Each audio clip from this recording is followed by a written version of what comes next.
Hi, I'm Rebecca. And I'm Larissa. And we're creatives coming alongside you to learn and grow on our journeys to success. And this is Broke at the Oscars. Welcome back, everyone. Journeys. Yes. I think technically that's more correct to say journeys rather than journey, because we are all on our own individual separate journeys to success. That is very true. That's Your true. voice went up so high. That's like the thing when people lie, their voice gets higher. So you're saying you're trying to agree with me, but you don't agree. It's okay. You can disagree with me. I'm just saying. It's not as aesthetically. It doesn't sound as aesthetically pleasing. Mm-hmm. Would you rather be aesthetically pleasing or correct? So that's a tough call. So here we are asking the hard-hitting questions. Oh my goodness. That's a really tough call. But you're just gonna insert your voiceover into every one of our past episodes. Yes. So it's just gonna be yeah. Hi guys, welcome to, it's blah blah blah. It's yeah, but really go on our journeys to success. Journeys. Yeah. Okay, that wasn't. Anyways. All right, so. Welcome back, everyone. Welcome back. Thank you for sticking with us through whatever that intro was. Yeah. We're almost episode 60. This is what, episode? Yeah, episode 59. Yeah. That is really very crazy. I know. Very, very crazy. It's pretty wild. That means 59 weeks of us having to be together. Or at least 59 episodes. Yeah, 59 episodes. That means hours, lots of hours being put toward this podcast. I mean, we've been doing this for over a year, which is really crazy to think about. Mm-hmm. Yeah. We had some gaps. We did. Spaces, I think we've been doing it for almost a year and a half, actually, because we took some breaks. Yeah. But it's very crazy that we're still here. And we're still growing. Doing the podcast. We're still growing. Rebecca, just quick update. Rebecca just kind of started putting us out there on TikTok. Oh yeah. So, and I've started doing a little bit more on the Instagram. So we're excited. We're trying to be progressive. Yeah. Trying follow to us on TikTok. Follow what the kids are doing these days. Yes. Okay, never mind. Yes. There's lots of adults on TikTok, so that's true. I'm on TikTok. You are clear, but you are only a consumer on TikTok. Well, until now. Now that we're posting the podcast. Now we are producers on TikTok. Yes. Okay. I am a producer. I am a producer. You said it in a high-pitched voice. With that title. It's because it was a lie. Okay. Oh my goodness. Well, before this gets too off the rails, might be too late for that. Ready? We have a guest! Oh my goodness. I thought we were supposed to say it at the same time. Sorry. So now what ready means? Let's say it at the same time. Okay. Sorry, we were not on the same page with that. I just decided to yell it anyways. Oh. No matter whether we were saying it. Okay. Okay, ready? And we have a guest. We sound so monotone. That was so stupid. That was horrifying. That was really bad. But we have Leona. Is it? Yes. Okay, I'm going to say your name. Leona Worcester. Please correct me if I'm wrong. The last name is what gets me. It's Worcester. Worcester. Yes. So yes. The first R is completely irrelevant. Okay. In fact, most of the spelling is completely irrelevant. Where is that from? What's the background of that last name? Originally, there is a Worcester, England, and there is also Worcester, Massachusetts. So I can generally tell if someone is from New England because they know how to pronounce my name, even though it is interesting. spelled wrong. Yes. Huh. I said that at the same time. Stop! This is so weird. Oh man. Well, Leona, thank you so much for being here. And can you just briefly introduce yourself to our listeners and kind of tell us a little bit about what you do in filmmaking? Yes. Yeah. I'm Leona Worcester. I am a deaf and hard of hearing actress, screenwriter, script consultant, mom, and baby wife. Awesome. I don't have a busy life at all. Yeah, no, it doesn't sound like it. So, Leona, you mentioned that you're deaf and hard of hearing. Can you sort of tell us a little bit about that, maybe define that term for us a bit, and then also tell us a little bit about your journey and how that has affected you in life and as a filmmaker? Yeah, so deaf and hard of hearing is a term that includes anyone that is completely deaf or partly deaf, such as myself. Right. I have a moderate to severe hearing loss, which for our more technically sound inclined people, it's 45 to 55 decibels. And I've had that all of my life. My mom was really sick she was pregnant with me around the time that hearing develops in utero. And so I wasn't talking, and they did a lot of testing. I passed all of my hearing tests until I was 4 years old. So we don't know if I could hear then, or if I couldn't hear, or if the testing was just badly done. This is really old technology. But when I was 4, I got hearing aids, and I always thought that I was really well adjusted. I was always very open about it. I'd make jokes, and I was pretty confident about the fact that it didn't affect my intellectual capabilities or anything like that. That sounds really arrogant, but there was a couple of times where the government was like, you should probably put her in special ed. She has a disability. And my mom was like, no, she's fine. Her test scores, she's fine. And it's kind of weird because it's like deaf and hard of hearing people, they call it I'm deaf, not dumb. That's a saying that we have, because for some reason that comes across a lot.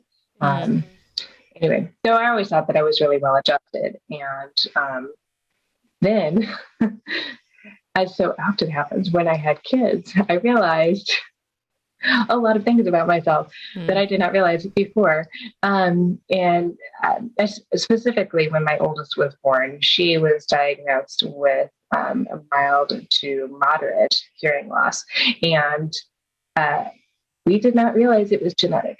So at that point, like I said, we had always just assumed that it was because my mom had been sick with me, and they'd never really done any testing, especially since they didn't even really realize till I was 4 that I couldn't hear.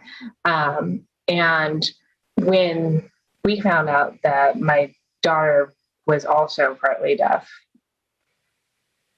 we were shocked. They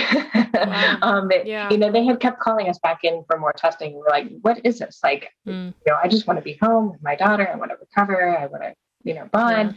And they kept calling us back in for more testing. And then eventually they said, she has a mild to moderate hearing loss. And my husband, thankfully, was like, can we have a moment? And, the doctor stepped out. And the first thing that I said was, I'm sorry. I looked at Alan, my husband, and I said, I'm sorry. And I started to cry. And because in that moment, I just felt so tainted, I had tainted our daughter with this. And he was just like, what are you talking about? She's perfect. I love him. But he was completely fine with it. And I went home and cried for 3 days. And once I sort of got over that little bit of indulgent self-pity, I started to realize that that I felt terrible, and I didn't want my daughter to feel this way. And that if I didn't want her to feel that way, that I was going to have to change my perspective, because I can't give her a perspective that I don't have. So that's when we started to think, wow, really kind of think about all of my deepest fears and insecurities. And that's for example, we realized that I always get anxious when my hearing aids break and we have to send them off for repairs because it takes at least a week. And then what am I supposed to do in the meantime? And so that's when we decided, hey, we should learn ASL. And that way, our daughter and me and later our son who was also diagnosed with a mild hearing loss, would feel comfortable in their own skins, and they wouldn't feel that way. And we let them choose if they want to wear their hearing aids or if they don't on any given day. And for the most part, they choose to wear them, but sometimes they don't. And we communicate in sign on those days, and I think that's tremendous for their confidence. But it's primarily been a mind shift, a perspective change, because, like, for example, you notice I did not use the word birth defect, the phrase birth defect, in my story. And that's because I had been grown up saying it, that hearing other people tell me and telling other people, that essentially I'm defective. And which is just another word for broken or subpar, second rate, subhuman, and using that terminology has obviously, it had seeped in, over the course of my life. And so we don't use those terms.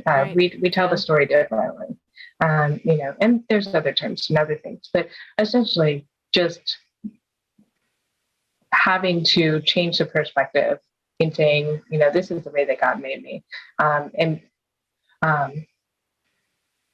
Really just kind of living that and being comfortable in our own skin. It's really, really beautiful. Yeah. It's a different story than like my experience, my life experience.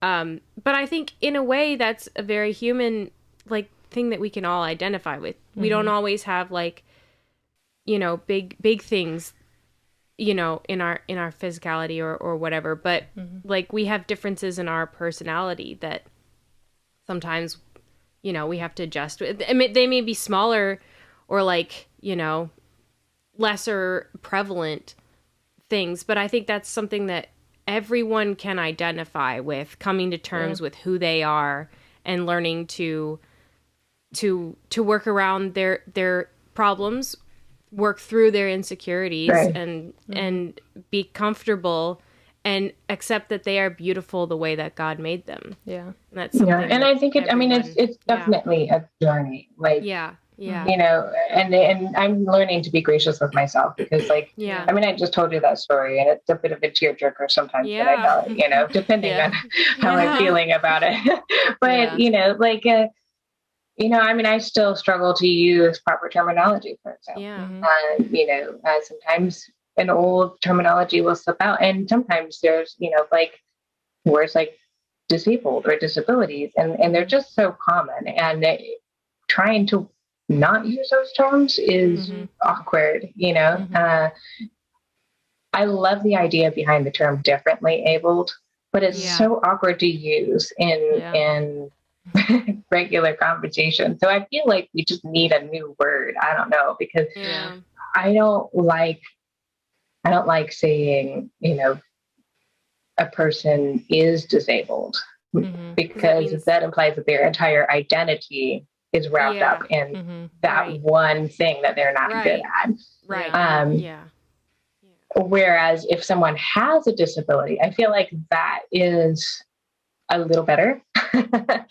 So I tried to kind of lean towards that way, but that can make your sentence structure awkward. But I do like the idea of trying to focus more on what people can do instead of what they can't do. Because, you may use glasses to help you see, but I use hearing aids to help me hear, and how is that really, how is that different? You don't want to blind yourself to people's abilities simply because they can't. Yes. I use that intentionally. You don't want to blind yourself to people's abilities simply because they can't do one thing that you can do. Yeah. When did you get into the industry, and, like, how did you kind of get started? I have been doing community theater for most of my life, and it was always just sort of a hobby. I went to college, had 3 degrees 3 majors because I couldn't make up my mind. Wow, my goodness. got married and was working to sort of pay the bills a little bit while my husband finished his master's degree. And then after that, he joined up with the Navy, and he was like, "Hey, I've got the money covered, and you should just do whatever it is that you are passionate about." And I had no idea what that was. And around that time, I was in a play, The Wait Until Dark. There is a movie version with Audrey Hepburn in it. And so I played the Audrey Hepburn character. Oh my goodness. So talk about daunting. Yeah. Oh my goodness. But I was like, man, I really like this theater stuff, and maybe I should do the acting thing. And it was something that I had thought about doing. And then I was like, oh, I'll never want someone who's deaf and hard of hearing. So then I was like, oh, I'll be a screenwriter instead. And then I was like, well, that's not practical. And it still is not practical, but I decided to do it anyway. And I didn't really have any idea how to get into it. And I did a couple of just random auditions that I found the casting call in the newspaper. And which was really bizarre. I don't know that I've ever heard very many people doing that, but then my husband deployed, and at the time there had been kind of a miscommunication with the government. Imagine that. And apparently we were not supposed to move before he deployed, and we did. And so then I was in a completely new city all by myself. And my closest friend we moved to Jacksonville, Florida, and my closest friend lived in the Birmingham, Alabama area. And she and I had been friends for quite some time. And so she was like, you should come visit. So I did. And it just so happened that she was in the middle of casting a web series that she wrote. And I was like, oh, come help. So I helped. And then I ended up getting cast. And then I couldn't go back. I was I'm in it now. The other cast members were really, really helpful about showing me the way. And you need a resume, you need a headshot, you need a demo reel when you have footage and all that stuff. So they were really, really generous and gracious with their time and kind of helped me along. So that's awesome. That's really cool. Yeah, that was 2014. So it's been about 7 years. The perfect number. Nice. Yeah. Yes. So did you ever do any studying for acting? Do you take classes or did you study it at all? Or is it just something that you kind of picked up? Before I was in that web series, just, your generic acting workshop stuff. I did actually have the opportunity to travel to the UK and work some workshops and classes and things with the London Academy of Music and Dramatic Arts, which is very prestigious, yes. And some classes and things with the Globe. And we did that through, we did that through our local community theater. And I did have that opportunity when I was 19. That's awesome. Nice. Yeah. And then after I was in the web series, and I was able to get connected with other filmmakers in the Jacksonville, Florida area, and started taking some classes. And then every time we moved, I just sort of started over with creating a network and finding classes and stuff like that. Yeah, that's really cool. Wow. And I think kind of the main topic that we wanted to pursue with you was talking about diversity in casting. Yeah. And so I think we're probably going to talk about it from the producer side later, from casting, but could you talk about that a little bit from the actor's perspective? What's been your experience with being cast or auditioning for certain roles? Do you see a lot of roles for different kinds of diversity, or can you just kind of tell us about your experience there a bit? Yeah. I've got some personal anecdotes that I'd be happy to share. But I think that you should always sort of ask, is this an actual problem? And had done some research previously, but I kind of suspected that might be what you wanted to talk about today. So Yeah. I actually double checked Nielsen TV ratings, and they just did a study on this in July. Okay. And Oh, wow. so their latest statistics are first of all, 25% of Americans have a disability. That's 1 in 4. And the Nielsen surveyed, I think it was 90,000 film and television. However they define that. But the percentage of film and television characters that are disabled is 3%. Yeah. So that's like a huge disparity. You've got 25% of Americans have a disability, and only 3% of TV or film characters have one. And they actually noted that TV is not as good about representing disabled characters. And that's kind of a problem because most of us watch TV. We spend most of our time watching TV.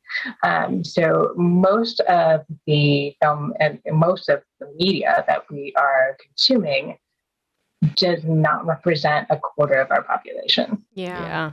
Additionally, they said that 95% of those characters are portrayed by abled actors.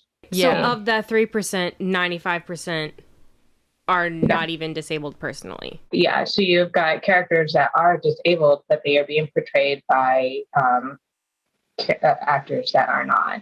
And however they did this, they surveyed people that had those specific disabilities, and they said, most of them said that it was an inaccurate portrayal of life with that disability. Yeah, because how would you know?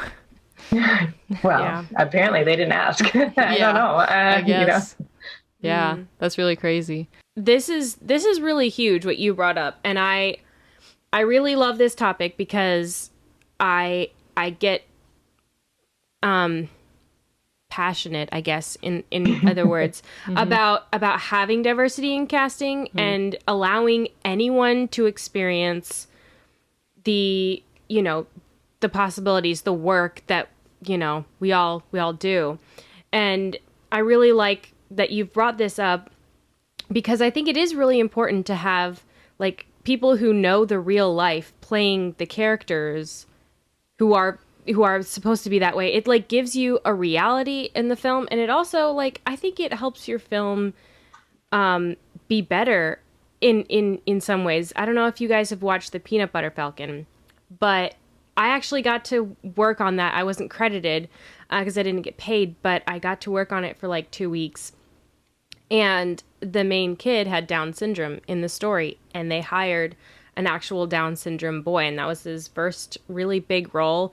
And the film is just so beautiful and so touching and so personal, and it's so funny because he, as his own self, brings out this comedy, this lightheartedness, but the depth that only he, as that person with Down syndrome, could bring to that character. And it also wouldn't have looked right because, there's a physical aspect to that, to Down syndrome specifically, that, someone who doesn't have it, I mean, they can't really bring it as well as someone who actually has the disability. I mean, you can work around. There's a lot of workarounds, but I think that's really cool. I found somebody who, she's a model and she has Down syndrome, and she's one of the first female models, and she's been like all over the place from Vogue to Allure to, the runways and everything. And I think that's so cool that it's like becoming more prevalent of a thing, that people with disabilities are not just shut up in the corner like they have some disease or something. Like they're humans. They're just a little different in some ways, and that's what makes us all human, that we're not all the same. Yeah. But I think, how do people start casting for disabilities, and how is that presented? And I am seeing more and more, especially like through open calls on Actors Access, somebody's like, they want specifically somebody with Down syndrome to apply. They want somebody specifically actually blind or actually deaf to apply for specific roles because they are looking for that disability for part of the story. So from an actor's perspective, are you seeing more characters with disabilities, and how are you seeing them? And then I think part 2 would be, what would you like to see more of? Yeah. In and casting maybe calls? also specifically if you could touch on like how do you want those casting calls to come across? Because like I'm sure there's kind of a fine balance between wanting to make sure that you're finding a specific person without like, I don't know, being insensitive or like using incorrect terminology and that sort of thing. So yeah, if you could just kind of touch on that. Yeah, I mean, I am definitely seeing more of a push towards diversity. And generally speaking, they usually mean ethnicity. Unfortunately speaking, I do feel like performers with disabilities kind of just get left out a lot. I actually submitted a film recently, and they had like demographic information, and they had like a bunch of things for, do you have a diversity qualification to submit to this category? And they didn't have all these gender identities, sexual orientations, ethnicities, and stuff that I'd never even heard of before. And they didn't have performers with disabilities. So I emailed them and I was like, I'm pretty sure you guys mean to be inclusive, but this is not on here. Yeah. And it was it's a major festival. It's one you've heard of. They did email me back. They're like, yes, actually we did. Thank you for pointing that out. And they added it to my submission. So nice. it was really kind, and that was a really positive way, a positive interaction, because I approached them with, hey, like, you need to fix this, please. And they responded by saying, oh yeah, and that's the thing is, like, I don't think that most people are trying to be exclusive. They're not trying to be bigoted or anything. So, I mean, I do think that there's levels. And so generally speaking, I refer to it as bias because I don't think that it's really intentional at all. And that's why I try to be very gracious about it when I talk about it in general or to a specific person. I think that promotes an avenue for change better than just being like, you hate people. You're right. Right. And so, yes, in that, I think that there will be just awkward stuff, on breakdowns where people say things, and you're just kind of like, that sounds wrong. Or things just don't come across quite as well. I think I've actually done I've produced a couple of short films, and I requested that the roles be listed as open ethnicity and open ability. And that was a really great way to say, like, I don't care if you're missing a limb or you're blind or, if you have a chronic disease or something like that. And we want to see you in the casting room. And I think that just being simple like that, open ethnicity, open ability, I really do think that that's the way to go. I have unfortunately seen ones where they just like ramble on and on about like stuff, and a lot of it came across wrong.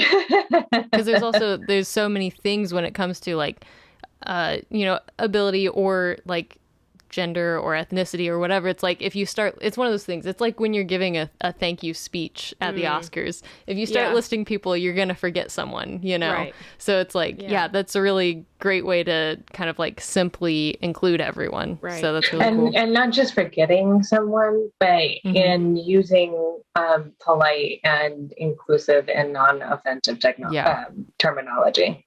And it's so interesting because there are so many different varieties of diversity and disabilities, because you can have a disability that's very, very physical, like you can tell, okay, that person, I can see a difference. So like, something like a Down syndrome or like an amputee, like obviously that there's a difference with that person physically, but there's so many disabilities that you would never see on the outside, but like that is like a huge part of who they are, like deaf, hard of hearing. Like, well, for me specifically, yeah.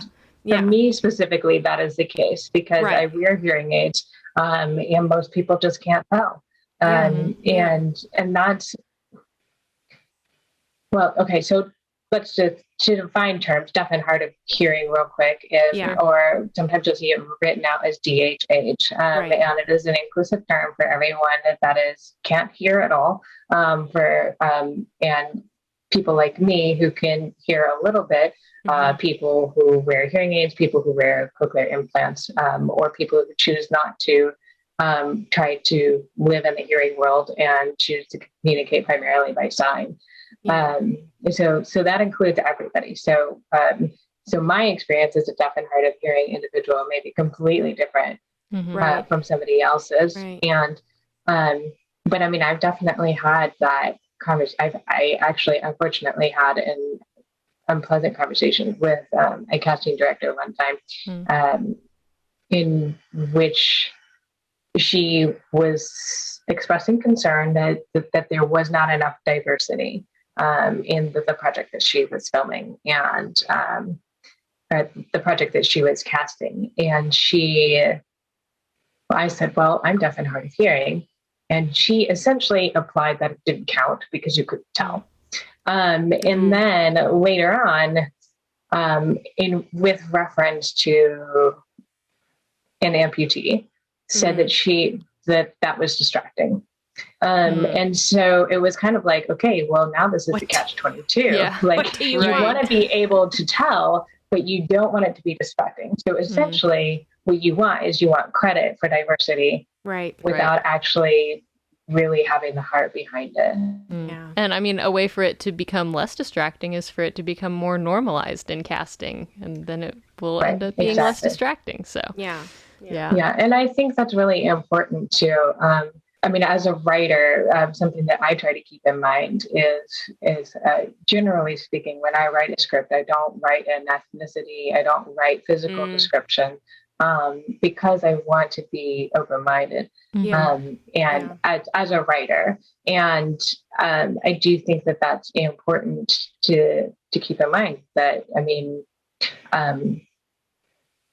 your barista, at the coffee shop could have Down, or could be an amputee, or deaf and hard of hearing or something. And that's the world that we live in. Like, how often do you go to the grocery store and you see what you assume is a Vietnam vet, but you don't know his backstory. I mean, he's just there, and and I've also had a conversation with somebody who was like, oh, we're going to make this person deaf and hard of hearing because you're a deaf and hard of hearing actress. And I was like, okay, that's fine. But then he wanted to change the script to put in all this backstory. And I was like, whoa. Now you're asking me to justify my existence.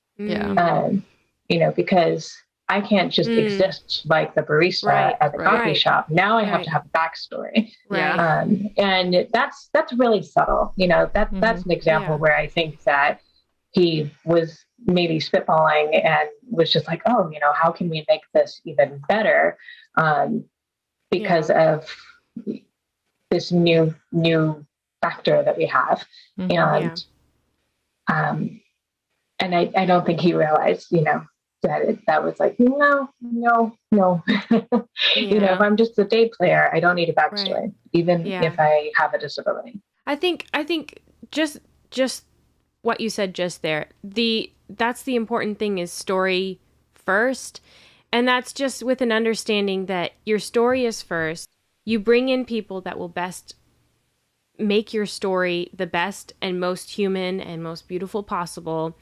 And that means having an open mind about all the humans that are going to be playing in your story. And I think the more normalized we can make this conversation about having different people play our different roles. And I think I really like what you said about, now I get where, scriptwriters, they have a specific vision in mind, directors, they have a specific vision in mind, and there's nothing wrong with that. Again, No. stories first, and what their vision Well, is and what goes. But that's not to say that you can't have a story in which someone has, if like the main character has a disability, it probably plays a factor in whatever goal and obstacles they face. Right. That's just the reality of it. Right. But in general, if you have like a day player or a supporting character, you don't necessarily need to know why. Yeah. So again, it's just about like having a conversation, being very open to whoever the human best fits the story. It's like, okay, that's where they go. And I mean, that's kind of like, I mean, you kind of look at it in any circumstance. So me as a young white female who doesn't have like a disability per se, Per se. ADHD. Who is fully like normal. Yeah. Like a What's normal human the being standard? doesn't Yeah. exist because we're all completely different. So like I don't have anything that like hinders me in any of my capabilities. Yeah, so me as, whatever, that casting, that does not mean that I am right for lead role, barista role, supporting best friend. That doesn't mean that just because I'm like your normal white girl, that doesn't mean I'm better suited for any of those roles than somebody who's a different ethnicity or different, disability. They might actually be better for the role and serve the story better because they're not me and they are different. And that's just the beauty of filmmaking, is because it's telling human stories and you can use all kinds of humans, and it's just very beautiful and I love it. Yeah. And I had a follow-up question for you, Leona, because we kind of like briefly touched on people who don't have disabilities being cast as a character with disabilities.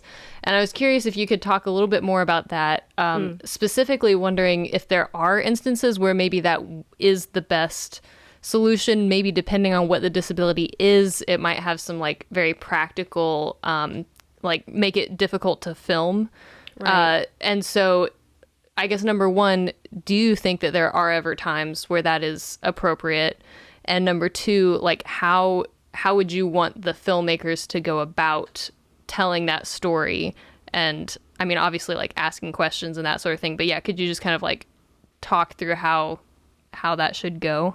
I gotta say, I'm not entirely sure how I feel about that. I understand from the producer side how, for example, I know Jake Gyllenhaal was in a movie not too long ago in which he played a wheelchair user. And I understand that, part of that was, I mean, he was a name actor.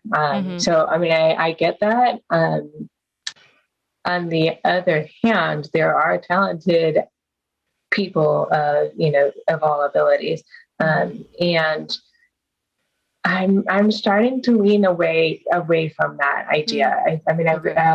I really do think that I've seen people of all kinds, trying to make it in this industry, and a lot of them are just really, really talented.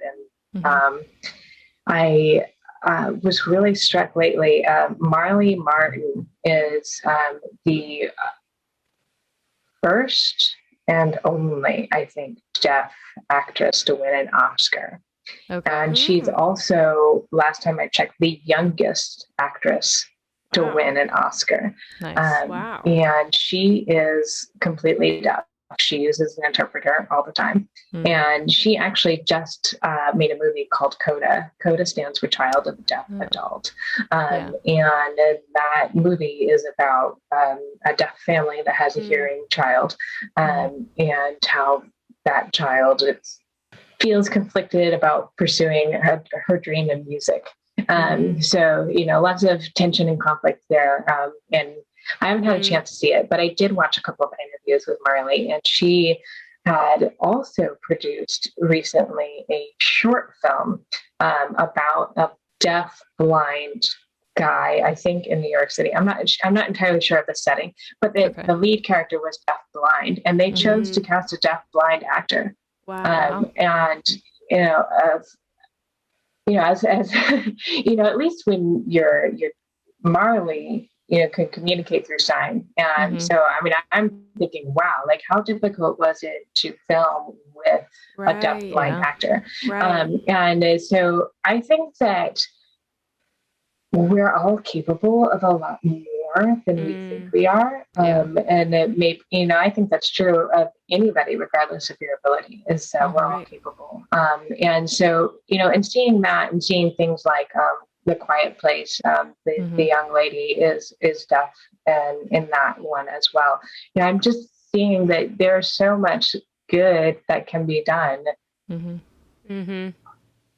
without having to feel like you have to sort of fake it. Or I mean, yeah, we're actors, so we act, but there's so much good that can be done and still be inclusive and even be more authentic. And I actually watched a TED Talk not too long ago, and it was given by a comedian who had cerebral palsy, and she told the story about how she auditioned for this play in her high school theater group because the lead character had cerebral palsy, and she's like, I got cerebral palsy. This character has cerebral palsy. This is a match made in heaven. And essentially, they decided not to cast her, and they told her because they were concerned that she couldn't perform the stunts. Okay. Oh. And she was like, but I have cerebral palsy. If I can't do the stunts, the character can't do the stunts. Right. Yeah. And I think that's always stuck with me. It's like, interesting. If your deaf blind actor can't do it, if your deaf actor can't do it, if your actor with Down or your actor with cerebral palsy or, a missing limb can't do it, then your character can't do it. Yeah. And that's I feel like that's the bottom line for me. Yeah. I don't feel like there's any, maybe, someone call in, be angry at the show if you want. I can't think of an instance where that's necessary. We have been, for 59 episodes now, we've been trying to get someone to call and leave us an angry voicemail, because you can do that through Anchor. So if anyone has any opinions on this, our line is open. It is open. So caller on line 1. Yes. I feel like we've kind of touched on this already. And because we kind of been coming at it from an actor's perspective, but I think we kind of want to work on so the producer side, the scriptwriter side, how to be more inclusive and to have a more realism in your script if you want to just, because there's a sense in where, okay, I want to specifically cast this role with a disability, or I just want to leave it open for anyone, and whoever fits the role best is who's going in the film, no matter what. How do you combat? How do you come at that? And especially you as a scriptwriter, what's your tactic for having an open mindset on inclusivity from the start? Or catering your story, making if you're wanting to make a story about a disabled person, or if you just want to have open characters, basically. I mean, now I'm trying to remember if I've ever written anything in which a character was.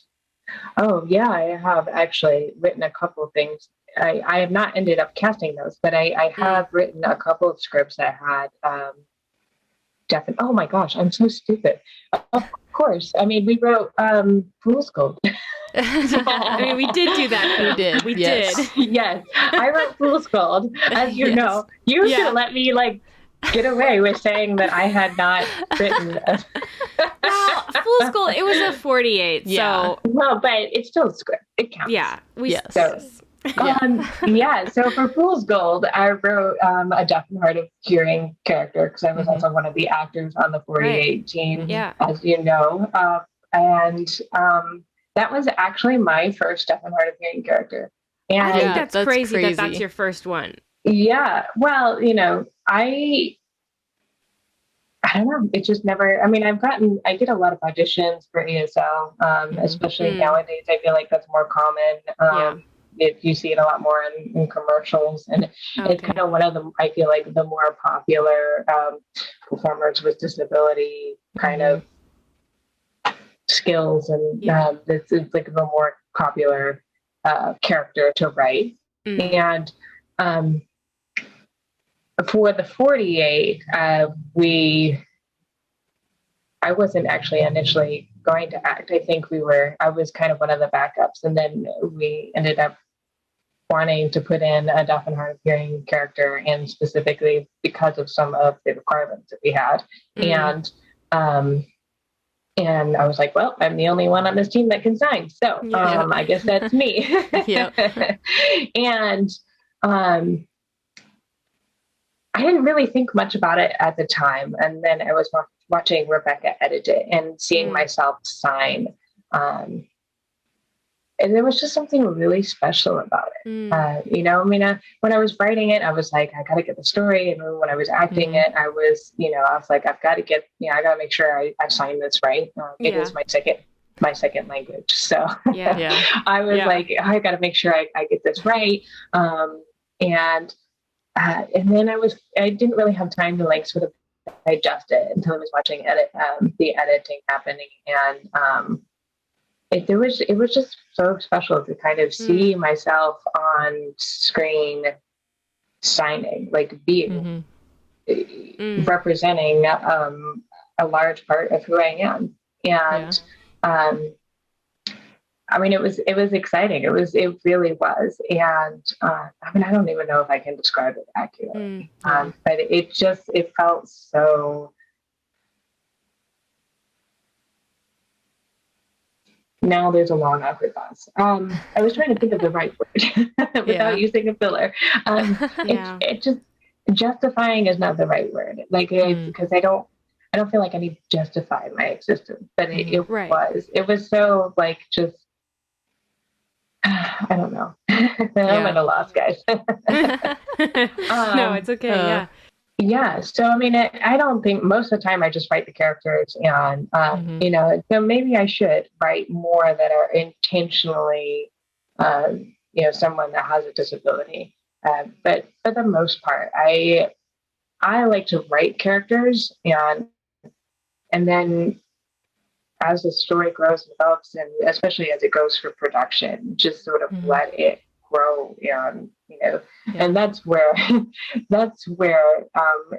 in opposition to that story that I told earlier, where I would say, oh, you're missing a limb, that's great, like I think that really fits his character, and maybe we'll even adjust a word or two here, or have the other actor give you a kind of strange look or whatever, I mean, I think there are adjustments that you need to make to acknowledge that change, but that is something that I do like to do. I like to keep it kind of open. Ethnicity, ability, sometimes even gender, depending on the character. Yeah. How do you want those conversations to go? Like, so from the perspective of a producer, if you cast someone with a disability, how do you approach them and say, like, hey, I want to work this into the story, like if that's what you want to do? Because, again, like you said, depending on the disability, you might not need to acknowledge it, or you might want to. So how would you, as a producer, approach that actor and say, like, yeah, how do you start that conversation? Like, hey, I want to make sure you're comfortable with how we're portraying you. Yeah, how do you have that conversation? I mean, I think that's a great way to say it. Like, how I want to make sure that you're comfortable with how we are portraying this. What can you tell us about the script, the lines, the way we're shooting this, just from a creative standpoint, and then from a practical standpoint, of course you should ask them, hey, do we need to make any accommodations for you?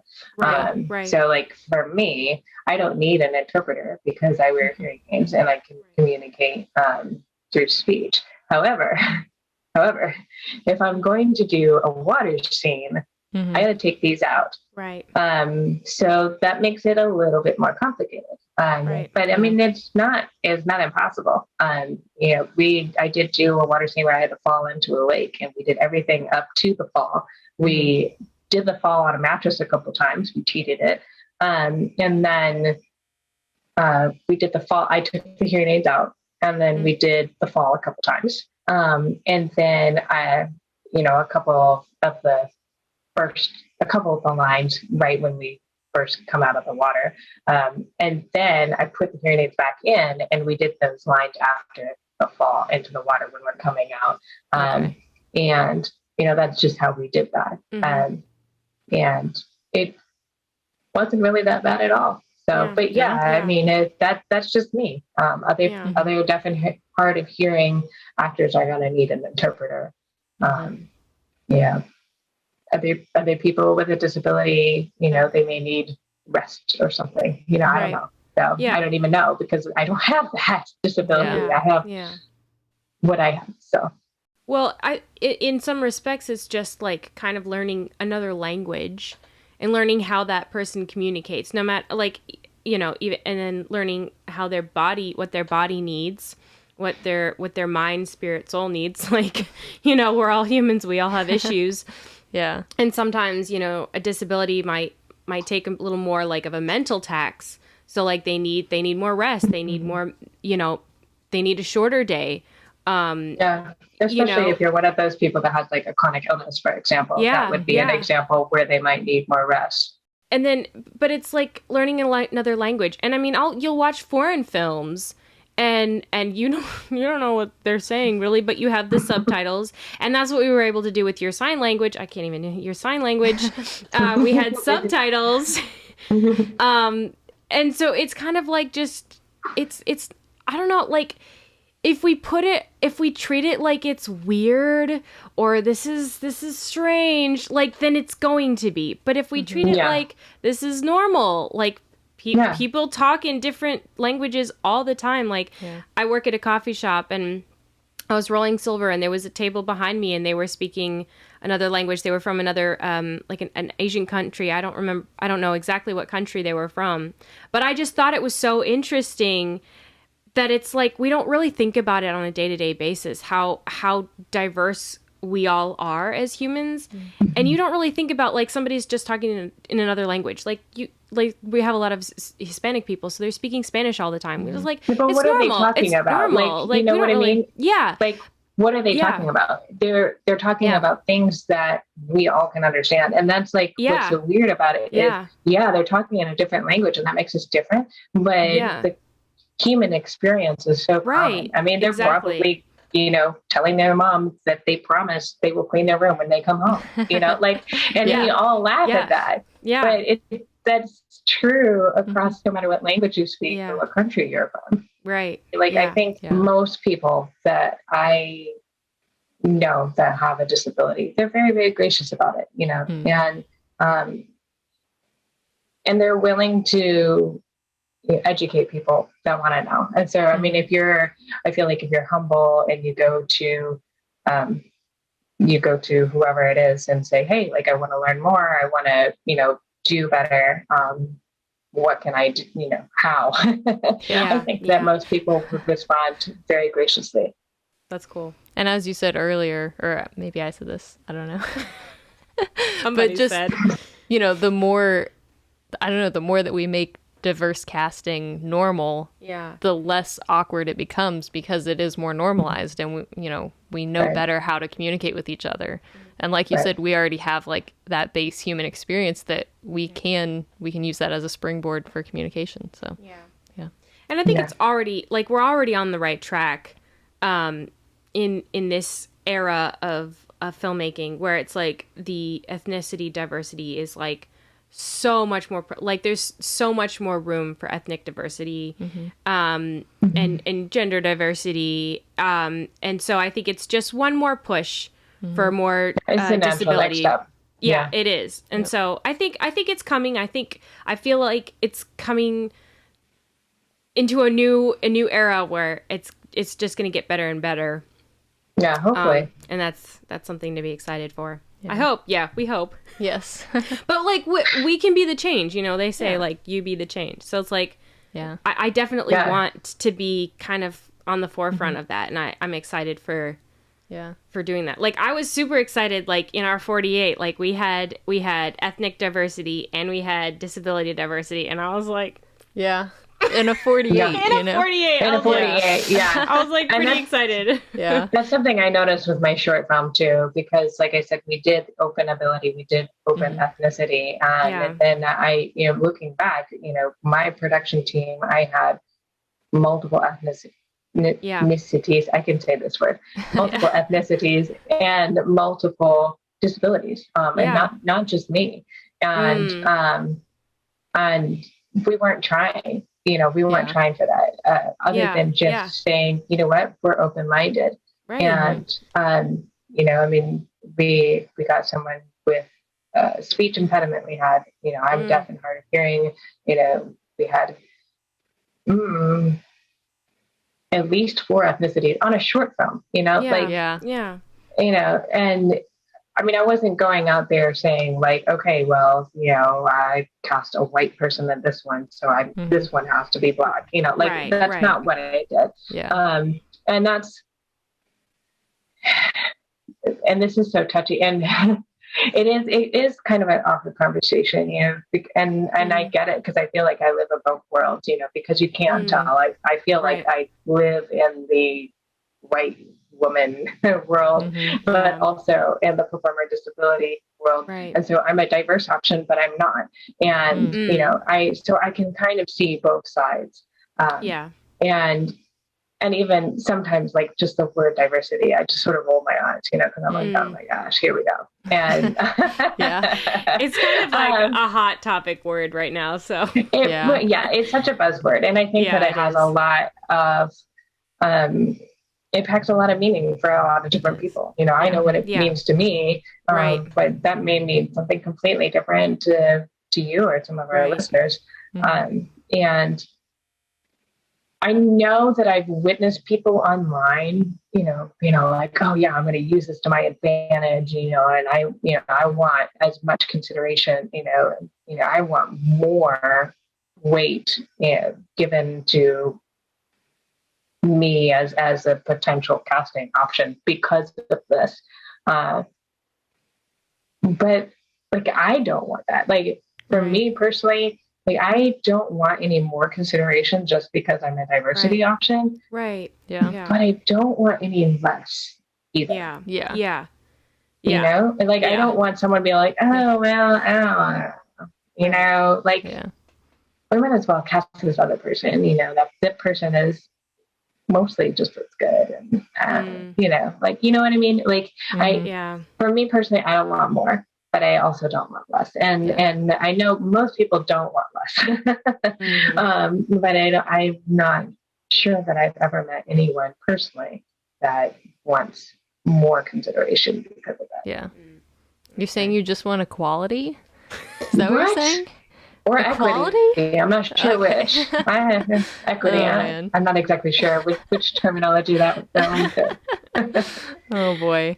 Yeah, and I think as well from a storyteller's perspective, there's kind of like 2 ways you can look at diversity in casting, however you define that. You can either look at it as a chore, where it's like, oh, I want the social brownie points of, you know, having a diverse story, or you can look at it as it opens a world of new stories that you can tell. I think The Quiet Place is a great example of that. I mean, that's I mean, that story, that movie did so well because the story was incredible, and the fact that one of the main characters was deaf was like a huge part of that story. You couldn't have told that story any other way. And so it's really cool that, like, I mean, you could have, but it wouldn't have been as good. Right. Yeah. It wouldn't have worked nearly as well. And it would have been probably perceived as, you know, another cheap, like, Hollywood cash grab or whatever. Like, it just wouldn't have had the same impact, in my opinion. And I think that has a lot to do with John Krasinski and Emily Blunt. And like, you can totally see their heart behind this. And, you know, what you said, like, you can either make it a chore or you can be genuine about it. And I can always tell when it's someone that that thinks it's a chore. Yeah. Like you're just there for the brownie points. Usually we can tell. I mean, I just did a round of interviews with agents, and I was surprised. So I was surprised I had more interviews with potential agents than I had in previous submissions. And I think that was probably because I said, hey, I'm deaf and hard of hearing. And they were all like, ooh, diversity, and several of them I interviewed, and it just felt smarmy. Like I just, it felt kind of gross. Like it just seemed like they were really just wanting to have the social credit or, just feel like, hey, look, I'm open-minded. I've got a diversity option. And and like, because you can tell, in movies and TV shows when there's a character with a disability, but they're like a side character. Like you can tell they're kind of being used as a prop, as opposed to being a real character and being someone who has like an interesting character, like story arc and all of those things. And it's like, you're so limiting yourself, because it's like, if you're only telling stories about one type of person, you can only tell so many stories, but if you open it up to all humans, then there's like so many more stories you can tell. And I think that's 25% really more, to be exact. Yes, exactly. Yeah, exactly. I mean, although I do have to say at this point, since we're talking about story, yes, there is a sense in which the way that we write it can become a bit of a commodity. Okay. So what I mean by that is that you can write a disabled character, and sometimes it comes across as like, I'm writing this character so that we can all feel better about ourselves. Or I'm writing this character and it's so inspirational because they've overcome all this, stuff. And it's like, well, but I mean, maybe, but at the same time, like, it's just life for me, and it's a bit of a commodity in that sense, because it's almost like a caffeine shot. It's like, oh, well, if this person can overcome this, then, like, I just need to kick my butt in gear and, overcome my abilities and do whatever it is I dream to do. So it really easy, I think, to just kind of write these characters kind of all the same way, like, oh, they're so inspiring, or something it's like a that. tactic. And then and then you pigeonhole them, and so I mean, my goal in terms of writing, and what I would love to see in casting, is that they could just be, I don't have to justify my existence. I don't have to justify why I am the way I am. I can just be the waitress. I can just be a librarian, and this is just life. And, I can just be the person that is having a bad day. And it doesn't necessarily have to be because someone made fun of me for my disability. You know what I mean? Right. Like, I could just be a normal person having a bad day. And it sucks because, I mean, I have to be honest, like, there are times when I'm not open-minded enough, and I'm like, no, that person, they're a little different, so I don't want to cast them. It's like, hot calling the kettle black there, Larissa? Yep, pretty much. And I mean, but I think in some respects, I think we all have done it.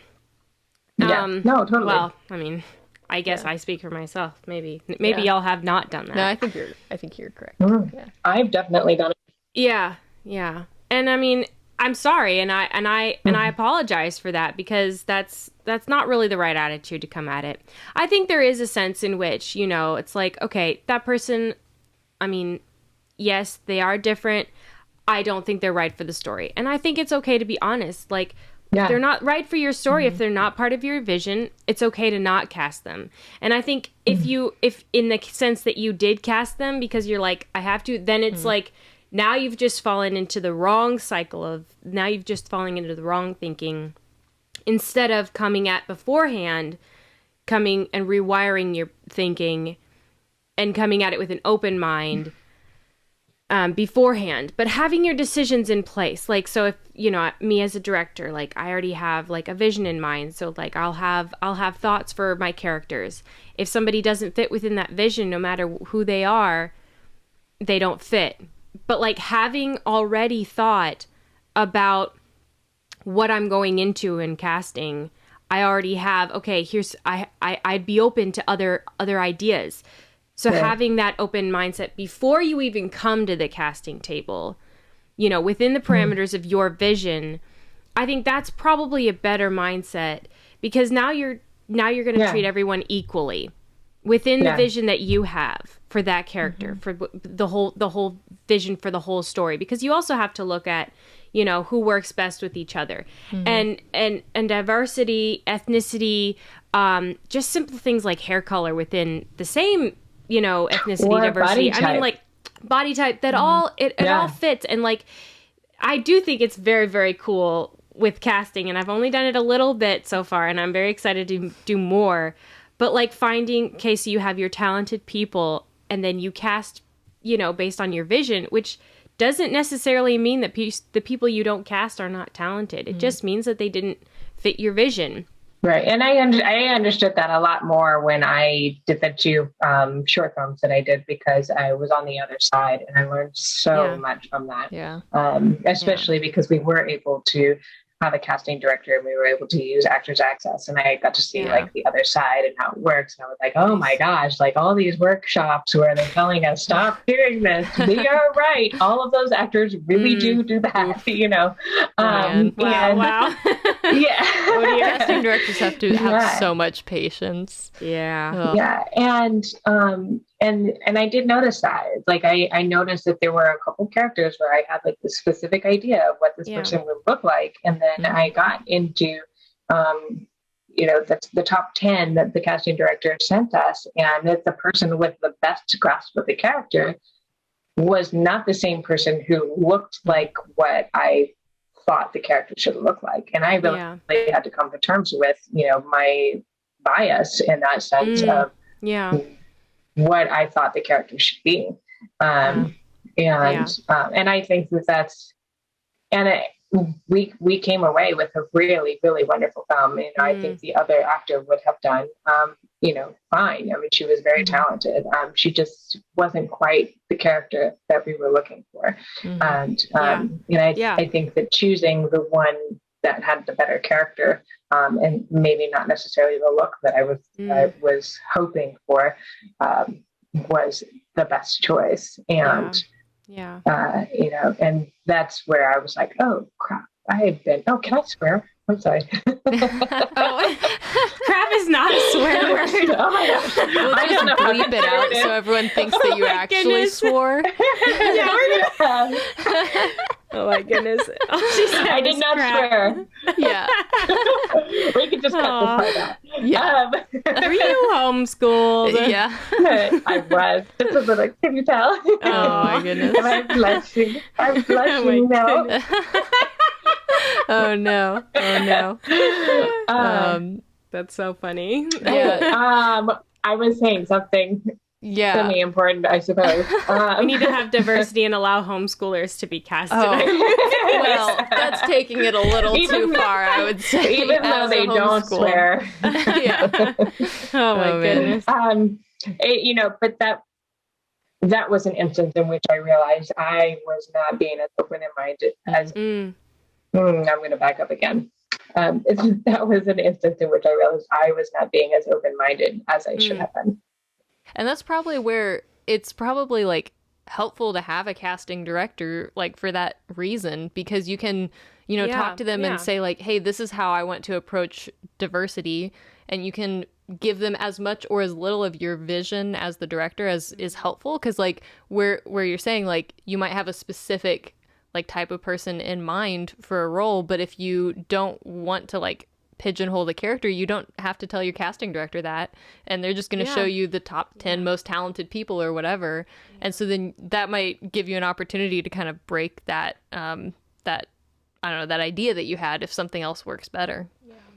Right. And I do think I mean, a lot of the casting directors are, you know, at least I feel like the good ones, they're going to be gently pushing in that direction anyway. Mm-hmm. You know, I was talking to one recently, and she was asking all of these same questions, and she commented, she's like, you have opened my eyes. Like, I have always pushed my directors to consider open ethnicity, you know, and not just a default to, you know, white or black or whatever. Yeah. And I have never even thought of doing open ability. And so, you know, that was a conversation I loved, because we, you know, I just was like, yeah, this is me. This is my story. And, you know, that's changed the way that she's doing things. And I love that That's God really used cool. me for that. I'm already like in my mind thinking about the next film that I want to make, and I'm already thinking about like, ooh, what can I do? Like what I don't know.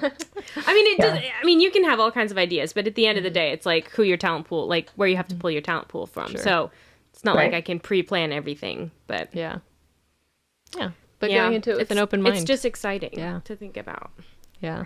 Yeah. And I think, Rebecca, you asked earlier about solutions. And I think the biggest thing is just to shift the perspective a little bit. And, you know, it's not what we can't do. It's what we can do. You know, disability, and this is not actually original to me. This is from my beloved friend and fellow actor, Gary Nation, who was on Resemblance with me and Rebecca. And he commented one time on a Facebook post in which someone was asking, you know, what can disabled actors and crew do? And he commented, he said, and I wrote it down because I loved it so much. He said, disability is not synonymous with inability. Yeah. Few people are omnicompetent. Everyone has some ability, and anyone can be good at something. And I love that, because it just shifts the perspective enough to where it's not like, oh my gosh, you know, that person has a disability. Well, they're completely useless now. It's, oh, well, you know, that person is exceptionally good at, you know, these kinds of roles, or, you know, at editing or music or whatever it is that they're good at. And all of a sudden it's about what they can do and not what they can't do. And in that respect, we're all alike, because unless I'm greatly mistaken, neither of you two can do everything. Oh, well, actually. I mean, sometimes I like to think that I can, but no, that's I very cannot. true. Yeah, that's a really great perspective to have. Yeah, so I mean, to me, like, recognizing the abilities is how you will start to become less biased and more open-minded, and it will ultimately, I think, lead to more diverse cast and crew without you even really trying to. Yeah, well, I think that is probably a good spot for us to end it. I know that there's a lot more that we could talk about, because this is just such a huge topic. And for sure. But I really appreciate you sharing your perspective with us, Leona, and I feel like I've learned a lot, and I don't know, hopefully I will think better about this sort of thing in the future. So at this point, I guess if we just wanted to start wrapping out, Leona, I don't know if you had any closing thoughts, but also if you wanted to tell people where they can find your work. So if you have like a website or social media, we want people to follow you. So anything you want to share? We want to The stage is yours. We want to see you falling into the lake in that short film. That you can only see that one in a trailer so far. It's still in development.